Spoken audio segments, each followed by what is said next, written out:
Classical Liton Das, Monalisa Liton Das, fantastic Liton Das, এই রকম কত নামেই না তাকে আখ্যায়িত করেছেন ক্রিকেটের বড় বড় বোদ্ধারা। কিন্তু এই লিটন কুমার দাস নিজের নামের প্রতি এখনও কি সেই সুবিচারটা করতে পেরেছেন? চলুন সেটা নিয়ে আজকের এই ভিডিওতে আলোচনা করা যাক। দেখুন, আন্তর্জাতিক ক্রিকেটে লিটনের পথ চলা শুরু হয়েছে আজ থেকে প্রায় 9 বছর আগে, সেই 2015 সালে। তখন থেকে এখনও পর্যন্ত তিনি মোট 2টো ওডিআই ওয়ার্ল্ড কাপ খেলেছেন আর 3টা টি20 বিশ্বকাপ খেলেছেন। তো এই 5টা আইসিসি ইভেন্টে তার বলার মতো বা উল্লেখযোগ্য 2টো নকের কথাই আমার মনে পড়ছে। সেটা একটা হচ্ছে 2019-এ বাংলাদেশ যখন ওয়েস্ট ইন্ডিজের এগেনস্টে খেলেছিল, সেই সময় বাংলাদেশ 300+ রান চেস করছিল। তো 4th উইকেটে তখন সাকিব আল হাসানের সাথে একটা 200+ রানের জুটি করে তিনি দলকে তখন মানে বিপদের হাত থেকে উদ্ধার করেছিলেন এবং ম্যাচটা জিতিয়েই মাঠ ছেড়েছিলেন। তো আমার মনে আছে ওই ম্যাচে বোধহয় লিটন সম্ভবত 94 নট আউট রানের একটা ইনিংস খেলেছিলেন। আর আরেকটা নক হচ্ছে 2022 টি20 ওয়ার্ল্ড কাপে এগেনস্ট ইন্ডিয়া। ওই ম্যাচটাতেও তিনি ওপেন করতে নেমে 27 বলে 60 রানের একটা অনবদ্য নক খেলেছিলেন। তিনি যদি আর 2-3 ওভার ক্রিজে থাকতেন, বাংলাদেশ হয়তোবা ম্যাচটা জিতেই বেরিয়ে যেত।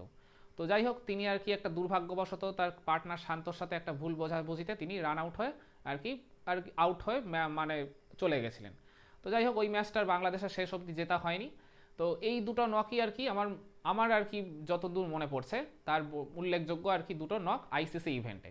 এছাড়াও আরেকটা আর কি নকের কথা মনে আছে 2021 সালে ওয়েস্ট ইন্ডিজের এগেনস্টে টি20 ওয়ার্ল্ড কাপে।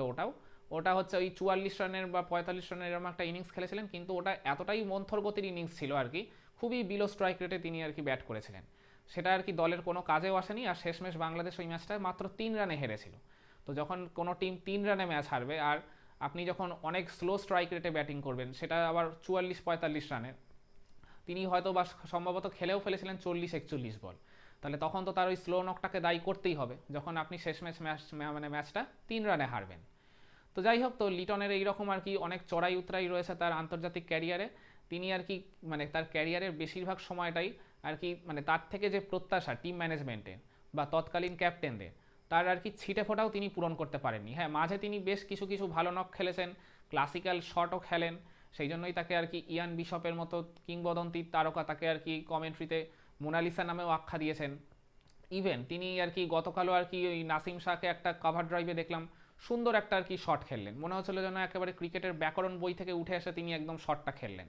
এছাড়াও আরেকটা আমি বলেছিলাম আগের ভিডিওতে, সেই আর কি মানে ওই নাসিম শাহকেই আর কি তিনি ডাউন দ্য উইকেটে এসে একটি চমৎকার আর কি লফটেড আর কি অফ ড্রাইভে তিনি আর কি একটা শট পিক আপ শট খেলেছিলেন। ওটাও একটা খুব আর কি মানে একটা দৃষ্টিনন্দন শট ছিল।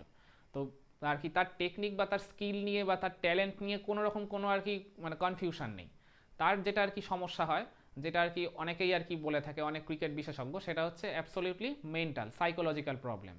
সেটা হয় সম্ভবত যে মানে বাংলাদেশের আর কি যখন মানে যদি কেউ খারাপ পারফর্ম করে, ইভেন আমাদের পুরো উপমহাদেশেই, তখন আর কি তাকে ফ্যানেরা আর কি এমনভাবে আর কি গালি দেয় বা এমনভাবে আর কি তাকে ট্রোল করে সোশ্যাল মিডিয়াতে, তখন হয়তো বা সেইটা আর কি তাদের মনের মধ্যে এফেক্ট ফেলে। হয়তো বা সেটা থেকেও কিছুটা হতে পারে। হ্যাঁ, লিটন নিজেও একসময় আর কি কোনো একটা আর কি প্ল্যাটফর্মে এসে তিনি বলেছিলেন যে এইগুলো তাকে হয়তো খুবই বিব্রত করে। কিন্তু আমি একটা এখানে কথা বলতে চাই যে আপনি যখন আন্তর্জাতিক ক্রিকেট খেলছেন, আপনি যখন নিজের দেশকে মাঠে গিয়ে রিপ্রেজেন্ট করছেন, তখন এই বাইরে থেকে কে কী বললো, আলোচনা করলো, সমালোচনা করলো না প্রশংসা করলো, এইগুলো কানে নেওয়ার বা এইগুলো মাথায় নিয়ে আর কি মাঠে পারফর্ম করতে যাওয়ার কোনো মানে কিন্তু আমি খুঁজে পাই না। তো আপনি যখন অ্যাজ আ প্রফেশনাল, আপনি যখন দেশকে রিপ্রেজেন্ট করছেন, দেশের একজন প্রতিনিধি হয়ে মাঠে উপস্থিত থাকছেন, তখন এই সমস্ত বাইরের আর কি চিন্তাভাবনা মাথা থেকে ঝেড়ে ফেলে শুধুমাত্র নিজের পারফরমেন্সের আর নিজের খেলার উপরই ফোকাসটা করা উচিত বলে আমি অন্ততপক্ষে মনে করি। তো লিটনকে যদি সত্যি এই ঘটনাগুলো বিব্রত করে থাকে, আমি বলবো এইগুলো একদম আপনি মাথা থেকে দয়া করে ঝেড়ে ফেলে শুধুমাত্র নিজের খেলার দিকে ফোকাস করুন। এখনও আপনার আন্তর্জাতিক কেরিয়ার মোটামুটি অনেক দিনই বাকি রয়েছে। যদি আপনি ঠিকমতো খেলে যেতে পারেন, এখনও মানে কম করে আপনার 8-9 বছর বা ইভেন 10 বছরেরও মতো আর কি ক্যারিয়ার কিন্তু বাকি রয়েছে এখনও।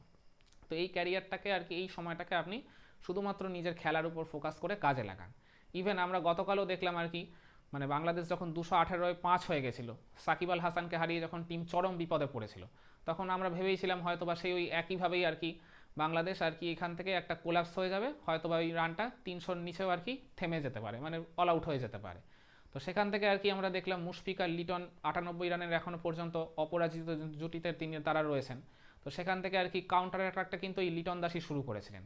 তো তার ওই কাউন্টার অ্যাটাকের জন্যই নাসিম শাহ বলেন, শাহিন শাহ আফ্রিদি বলেন বা পাকিস্তানের অন্যান্য বোলাররা বলেন, তারা কিন্তু লাইন লেংথ সেইভাবে আর কি ম্যানেজ করে বল করতে পারেনি, বা মানে তারা আর কি লাইন লেংথ আর কি টোটালি আর কি মানে হারিয়ে ফেলেছিলেন এক প্রকার, কনসিস্টেন্সিটা মেনটেন করতে পারেননি, তার উপর উইকেট থেকেও সেভাবে কোনো সাহায্য পাননি বলে আর কি সেই সুযোগটা কাজে লাগিয়ে লিটন আর মুশফিক পার্টনারশিপটা গড়ে বাংলাদেশকে আবার ম্যাচে পুনরায় ফিরিয়ে এনেছেন।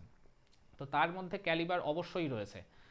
তো আরেকটাও আর কি লিটনের প্রবলেম আছে, টেকনিক্যাল সমস্যা, সেটা হচ্ছে ওই ভি জোনে শট খেলা, একদম সোজাসুজি স্ট্রেট ব্যাটে শট খেলার মধ্যেও একটা আর কি তার একটা মানে অনিচ্ছা চোখে পড়ে।